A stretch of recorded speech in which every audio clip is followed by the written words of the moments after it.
Tecson, an incisive and sharp discussion of today's current issues. Ang pagpadayon sa duwa ka dekada nga serbisyo publiko. IMT Conversations with Rhod Tecson.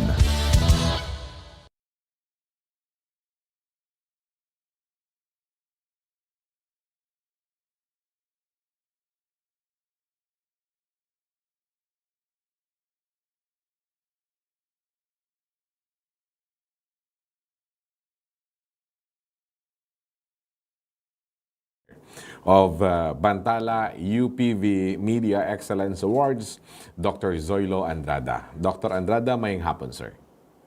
Mayong hapon man, Rod, kag sa atong mga viewers. Thank you so much for this opportunity nga naistorya ko ikaw after a long time.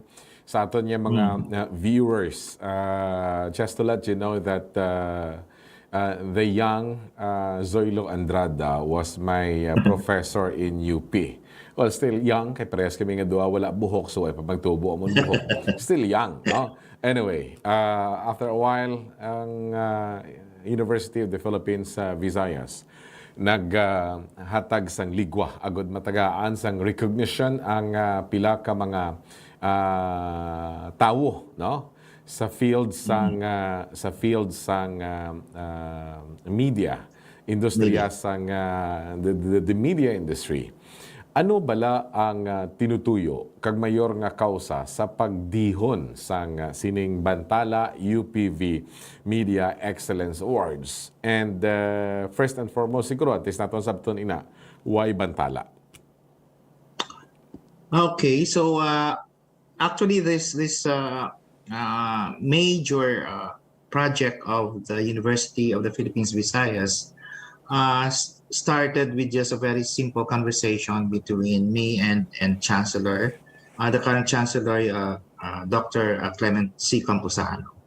So that simple conversation led to the discussion, a deeper discussion of coming up with a major award-giving body to be initiated by university to recognize the important role of journalists in the region.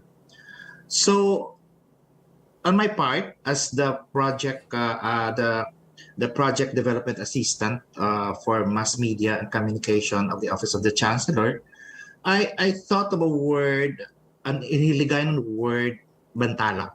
So, Bantala means to notify, is to inform, or to announce, to publish, or to give out. So sabi ko, it's really an appropriate term to use for this particular award-giving body, recognizing the important role and the significant outstanding performances of our Ilonggo journalists. Not only in Iloilo, but in the whole region, Region 6. Okay. Why the need to recognize the media personalities sa bahin sang rehiyon? When we say media personalities, that would include sang print, radio, Yes. TV, and ang nadugang subong ang sa bahin sang social media, no? Social media. Or the online platform. Please go ahead. Yes. Yeah, so I want to elaborate on that. So when we started discussing and coming to a final decision to finalize this award-giving body, I suggested to just focus on two major categories of media, no? So the traditional media and the digital media. So at first, I considered the print, the radio, and television, but then unfortunately, wala na tayong TV diri sa Iloilo. May araman. So, may GMA pa. Wala na, ano na siya GMA, ano tawag niyan. But although we tried to invite them, to contact them, but they failed to respond. That's why we dropped the television, and then we just focus on two traditional media, which is print and radio. And for the social media or the digital media, we only limited it to social media, to blog and website. Aha. Because ito yung pinaka-importante wherein this platforms in the digital media carry the right stories that we are trying to look into as they address the just challenges that we post for them. Okay. And thus the birth of this Bantala UPV Media Excellence Awards. Yes, So, Rod. Yeah. Because for one major reason, okay, why we created this is to answer the question on the current role of media. Okay, specifically on the question what local media can do to create a positive societal impact as media influencers or agents of change in addressing the present issues on the weaponization of the media, democratic rights, and disinformation. So these are the three major issues that we really focus on because we are also thinking about the mandate and the important role of UP Visayas as an academic institution headroom. in Iloilo and in the whole of Region 6. Aha. Now, amo nang isa sa mga concerns na naton nga na-observe no through the years. Never pa nga ang ano ni ang School. industry ang makabig naton nga atake no sang Yes. among sinig lala gin discredit ang mainstream media. Subong lang nga panahon sang Duterte administration. Of course, we have to admit that the industry is never perfect. The industry is also threatened by itself because of the corrupt practices. But then, that does not mean nga ang tanan corrupt. The thing is, isa man ini subong ka mayong opportunity nga may ara sang isa ka local award giving body para ma-recognize man no kag mapain ang mga bad egg sa good egg. I'm not saying nga dapat may ara kita sang i-discriminate. The thing is, ginsugo ka lang subong abi ni nanay mo, nagbakal ka patis, nakatuon ka mag-obra page, pagbalik mo, media ka na no? May Yes. social media page ka na, ipabugal mo na dayon nga damo ko likes, pero tuod sinaway ka man ni isa nga sinulatan, gin call out mamalanto sa isa ka organic nga page or website, and then ginbutang mo lang source mo, and then ginbutang mo na sa page mo, and then tawgo mo na ko galingon mo as members ng media as a part ng industry. So, isa ini sa mga nakita nato yung challenges. Plus, idugan pag subong, hindi gid magwantahan ang fake news, no? Yes. Bisan diin ka magkadto may fake news, plus nga magluwas ang sobra kalala nga problema sa fake news na gani ang target abi sang fake news ining kadako nga porsyento sang medyo manubo-nubo ang literacy rate nga sektor sang mga Pilipino. Tipatihan na nila, no? So that now becomes the truth, and ang ihambal nga husto nga information sang mainstream media becomes wrong. So amo nang challenge nga nakita naton nga somehow nalipay man kita when we saw this Bantala UPV Media Excellence Awards. At least makabulig ini sa pagpasaka sang integridad and ang consistency sa pag-deliver sang tama nga informasyon sang mainstream media, Dr. Enrada.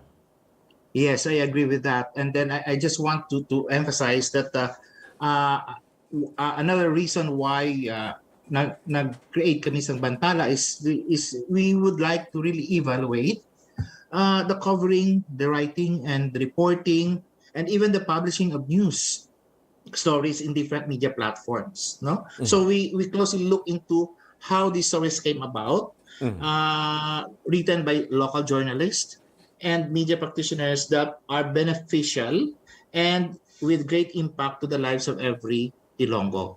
So yun ang isang procedure namin, process namin in evaluating and assessing all the entries submitted to us. So we strictly look into how the information was gathered, how factual are the information presented, and we closely look into the different sources they use in their news stories. Okay. So actually we are very so keen about it, because since not because it's the first, but I just want to stress that Chancellor is so very happy why we came up with this, and then it is with pride and honor that we can say that UP Visayas uh, was able to come up with this Bantala, the first ever university-based major award-giving body In created Western, in Iloilo and Western yes, Visayas. in Western Visayas. Now, Yeah.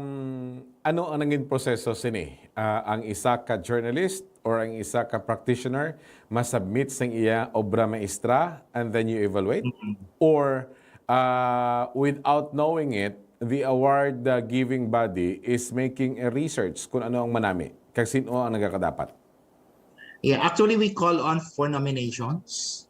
So going back, we officially launched Bantala way back in March 25, 2021.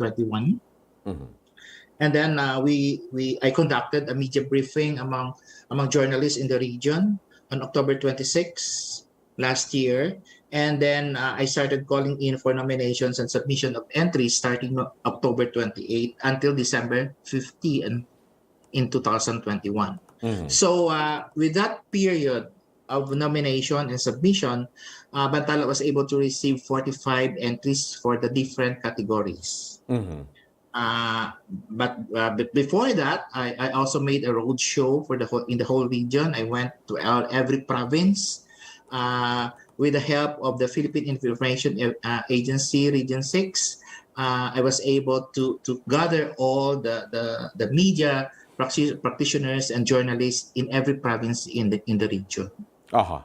And after that, may ara sang screening again patigayon.